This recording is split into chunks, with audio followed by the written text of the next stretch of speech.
Assalamualaikum warahmatullahi wabarakatuh. Jumpa lagi dengan saya, host Emil Mahmud Shah, dalam program tamu kita tribunpadang.com, Tribun News Network. Baiklah, Tribuners semuanya, kali ini kita akan bincang tentang Hari Pahlawan. Jadi ini adalah momentum yang kita peringati setiap tahun. Kali ini kita menghadirkan seorang narasumber, yaitu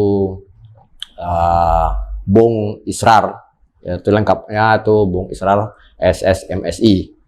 Beliau adalah dosen ilmu sejarah Fakultas Ilmu Budaya Universitas Andalas.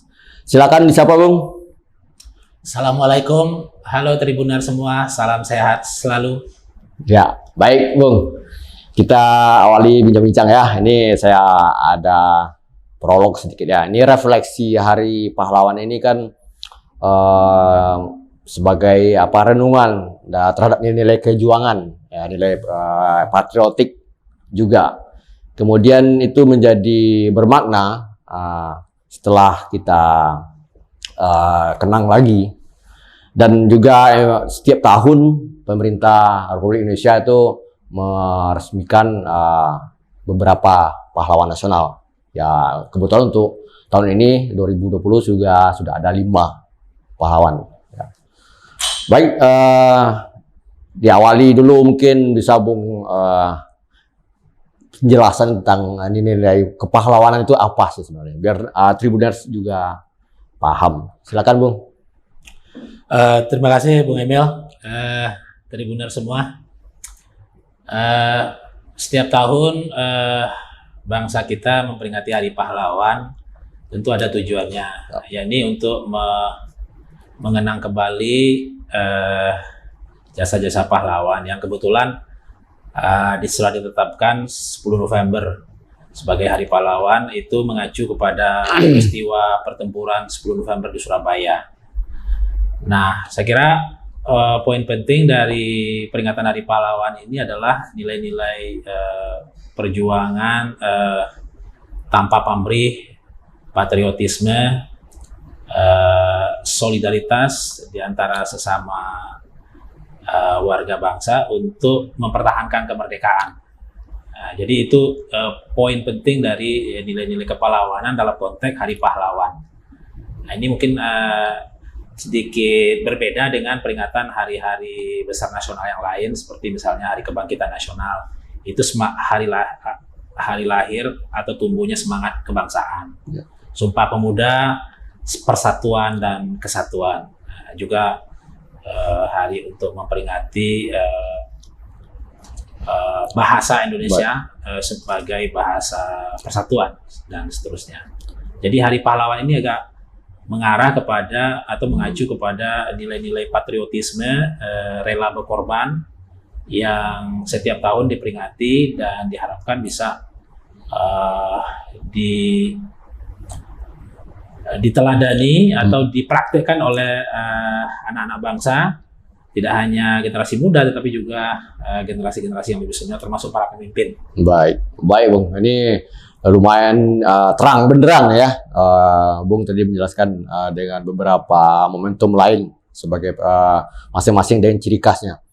Kemudian ini bicara kekinian ya, Bung. Apalagi dalam konsentrasi Bung juga kan tadi kita bincang-bincang di sebelumnya itu kan lebih sejarah kontemporer ya. Dikaitkan dengan generasi atau saat sekarang, masih relevankah Hari Pahlawan itu kita peringati? Oh ya, pasti. Peringatan hari-hari besar nasional itu selalu relevan untuk generasi masa kini, karena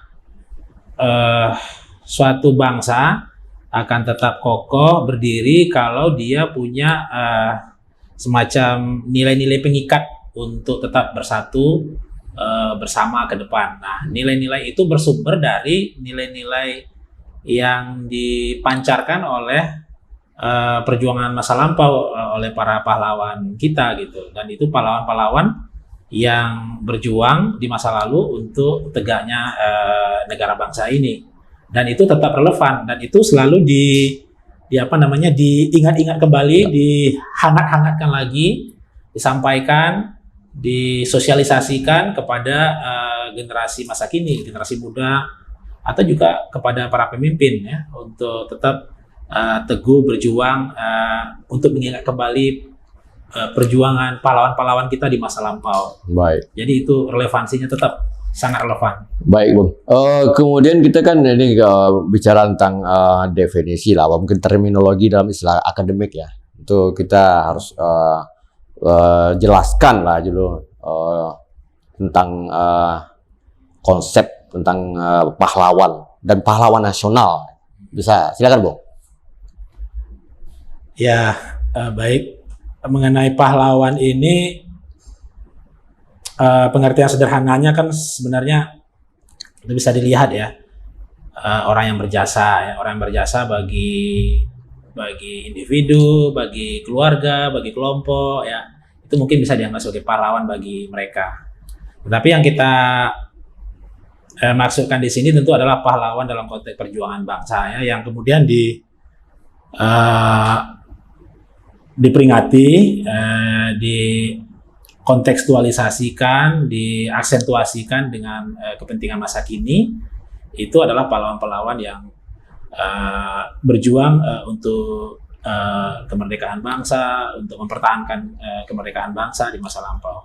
Nah, mungkin spesifiknya atau pada umumnya yang kita pandang sebagai pahlawan di sini adalah pahlawan-pahlawan yang sudah diberi gelar pahlawan nasional. Walaupun sebenarnya banyak orang-orang, tokoh-tokoh yang belum mendapat gelar pahlawan nasional juga merupakan pahlawan-pahlawan yang tidak kalah patriotisnya ya, gitu. Cuman gilirannya belum mendapat gelar pahlawan nasional karena itu punya ada SOP-nya, ada prosedurnya dan sebagainya. Jadi tidak semua mereka yang berjuang atau berjasa penting atau besar di masa lampau otomatis menjadi pahlawan nasional. Baik, Bang. Ini mungkin udah berapi-api tadi, kita coba tegur dulu biar agak reda, Bung. Terima kasih. Kita lanjut, Bung ya. Saya tertarik tadi ketika Bung bahwa ada pahlawan yang diberi anugerah atau yang dihargai, dan banyak juga tidak sedikit yang tanpa tanda jasa ya. Itu mungkin istilah mungkin lebih tepat itu ya. Baik. Kita akan bahas tentang pahlawan nasional yang mendapat anugerah dari negara tentunya. Tadi Bung sudah nyinggung ada SOP. Nah, kemudian kalau saya juga coba telusuri juga, ternyata itu untuk anugerah itu ada namanya tim peneliti pengkaji gelar pusat ya, atau TP2GP, juga di daerah sampai ke pusat. Tanggapan Bung apa tentang ini? Mengenai pahlawan nasional ya, memang setahu kita atau sejauh yang kita ketahui, pahlawan nasional itu adalah gelar yang diberikan oleh pemerintah kepada orang-orang yang dianggap berjasa luar biasa ya terhadap negara dan bangsa di masa lampau. Tapi emang syarat utamanya kan yang pahlawan nasional itu harus meninggal dulu gitu. Sudah meninggal maksudnya. Ya. Kemudian berjasa besar kepada bangsa dan negara di masa lampau. Dan kemudian memenuhi persyaratan yang ditentukan oleh pemerintah. Dalam hal ini yang ada ada usulan-usulan dari bawah ya kan, dari daerah. Kalau nggak salah dari daerah tingkat 2, kemudian DPRD, lolos di situ di DPRD provinsi gitu kan. Kemudian ada seminar-seminar ya. Sampai kemudian dikirim ke pusat gitu. Nah, di pusat nanti ada lagi timnya gitu kalau nggak salah seperti itu. Ya. Nanti akan digodok di situ, ada tim kecilnya juga. Nanti yang memutuskan adalah tim itu gitu. Kemudian SK-nya nanti SK Presiden kalau nggak salah, SK Presiden ya pasti. Dan itu disampaikan siapa yang akan mendapatkan gelar itu sebelum 10 November ya. Pada upacara 10 November nanti akan diundang keluarga-keluarga ahli waris dari pahlawan-pahlawan itu. Dan saya kira itu suatu bentuk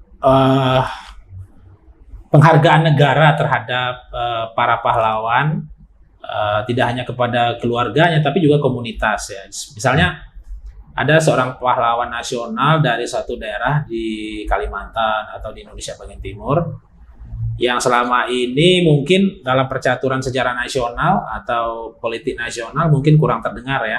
Tetapi dengan diberikan gelar pahlawan, maka masyarakat daerah tersebut menjadi merasa bangga, merasa terwakili, eh, merasa menjadi bahagian dari negara bangsa ini. Jadi pahlawan nasional itu juga ada dalam tanda petik politiknya gitu. Jadi masalah representasi. Betul. Karena itu walaupun misalnya satu daerah dirasa memiliki banyak pahlawan gitu ya, tapi pahlawan nasionalnya belum tentu bisa diloloskan setiap tahun gitu. Karena ada juga pertimbangan-pertimbangan lain, ada pertimbangan politik, pertimbangan representasi dan sebagainya. Ya, baik. Dengan Bung tadi sebut ada pertimbangan-pertimbangan termasuk politik, apakah itu akan jadi bias nanti? Apa objektivitasnya terganggu? Saya kira ini kalau yang namanya pemberian penghargaan sebagai pahlawan nasional itu sepenuhnya hak pemerintah ya atau presiden. Walaupun kemudian ada usulan-usulan dari bawah, usulan-usulan dari daerah. Tapi pertimbangan-pertimbangannya tentu sudah matang sekali ya. Bahwa ada bias, bahwa ada unsur-unsur subjektif ya tentu itu tidak bisa dipungkiri ya. Karena emang memperhatikan unsur-unsur keterwakilan itu ya. Baik.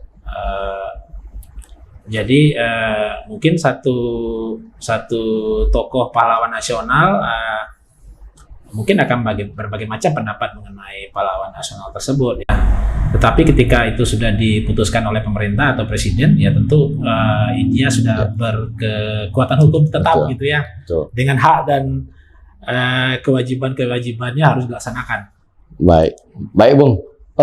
Saya sekarang beralih, tapi masih dengan kayak tema yang sama ya. Sekarang kan Bung lagi menyelesaikan studi program doktoralnya ya di Universitas Indonesia. Bisa sedikit dibeberkan lah kajian yang Bung saya sekarang garap itu, biar Tribuners juga akan jadi mungkin semacam ada pencerahan baru atau mungkin ada hal-hal baru yang informatif. Silakan Bung. Ya sebenarnya ini masih dalam proses ya, masih ongoing ya. Jadi belum jauh dari selesai ya. Jadi sebenarnya ini masih dalam proses. Tapi mungkin saya sampaikan sedikit mengenai tema penelitian saya itu adalah tentang kepemimpinan Gubernur Sumatera Barat Harun Zain. Ya, coba di masa Orde Baru. Ya, ada. Jadi pada masa awal Orde Baru Sumatera Barat itu dipimpin oleh seorang gubernur yang namanya Harun Zain. Mungkin generasi sekarang sudah tidak banyak mengenalnya, tetapi beliau adalah satu gubernur yang memiliki peran penting di dalam membangkitkan Sumatera Barat dari tanda petik keterpurukan ya akibat pemberontakan PRRI pada masa sebelumnya dan tekanan dari politik otoritarian demokrasi terpimpin, sehingga Sumatera Barat betul-betul terpuruk pada waktu itu di segala bidang, tidak hanya ekonomi, politik, tapi juga psikologis masyarakat yang tidak berani dalam tanda petik ya menegakkan kepalanya. Nah, lalu datang Harun Zain, seorang perantau Minang yang lahir di Jakarta, besar di Surabaya, kemudian sekolah ke Amerika gitu, kemudian mantan seorang tentara pelajar. Ya, dia ikut juga dalam pertempuran Surabaya itu, Bapak Harun Zain itu. Nah, lalu dia pulang, pertama menjadi dosen terbang di UNAN, ikut memulihkan UNAN, tapi karena dia itu punya dianggap luar biasa, lalu dia dinilai orang yang cocok menjadi gubernur. Ya, dia jadi rektor dulu baru jadi gubernur. Dan dialah yang membangkitkan semangat orang Sumatera Barat. Ya mungkin intinya kalau ya Sumatera Barat ibaratnya habis perang ya, perang dan kalah, dan dia mencoba membangkitkan semangat masyarakat Sumatera Barat, membangun kembali masyarakat Sumatera Barat dari bawah gitu, membangun infrastruktur, tapi yang penting membangun mentalnya yang terpuruk itu dengan berbagai cara, ya, antara lain misalnya dengan merobohkan tugu-tugu pembebasan, tugu-tugu yang waktu PRRI itu dibangun oleh tentara Soekarno bahwa daerah itu sudah ditaklukkan oleh pusat dan tentara-tentara PRRI sudah ditumpas gitu, lalu ditegakkan tugu di sana. Nah, tugu itu sama harusnya itu dibongkar semua. Nah, itu menghilangkan trauma di kalangan masyarakat. Ya, itu antara lain yang paling penting ya. Kemudian banyak hal yang lain, pembangunan infrastruktur yang paling dasar, pembangunan irigasi, jalan dan sebagainya, gedung-gedung. Kemudian pembangunan Istana Bahasa Pagaruyung itu Pak Harunsen juga. Kemudian atap begonjong ini di Sumur Sumatera Barat untuk membangkitkan kebanggaan kultural suku Minang, itu dia juga yang mengintroduksi gitu. Nah, dan banyak hal yang lain. Baik, Bung. Ini rasa deskripsi Bung tadi, rasa penasaran kami dan Tribuners juga mungkin di sana pengen tahu nih kelarnya kapan ini disertasi. Supaya lancar. Iya ya, amin. Semoga cepat. Ini tempat rasa Bung, kita sudah di penghujung ya acara program tamu kita. Terakhir mungkin ada Bung pesan ya untuk dengan background Bung sebagai akademisi ilmu sejarah kepada Tribuners ya di sana. Silakan. Pesan apa maksudnya? Ya, maksudnya secara akademik mungkin bahwa mengenang makna kepahlawanan atau nilai-nilai history yang mungkin ya bisa.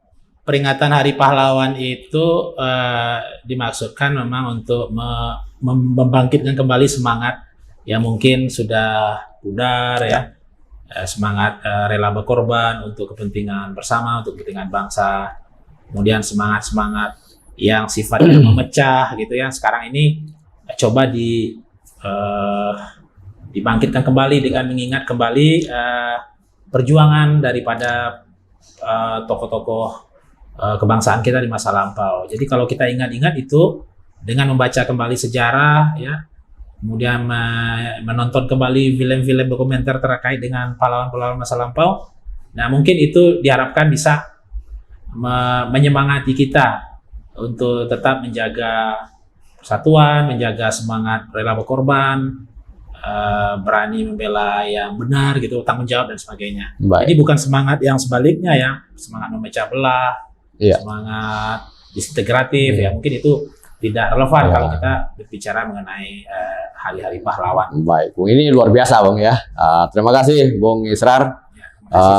Ya, kita sebelum tutup closing kita sapa dulu Tribuners bahwa di sini di tribunparang.com, Tribun Network, mata lokal menjangkau Indonesia. Kita juga punya platform, Bung, itu ada YouTube Tribun Parang Official, Instagram, TikTok, dan Facebook. Nah, mudah-mudahan perbincangan kami dengan Bung Israr tadi bermanfaat bagi Tribuners semua. Dan saya akhiri, Assalamualaikum warahmatullahi wabarakatuh.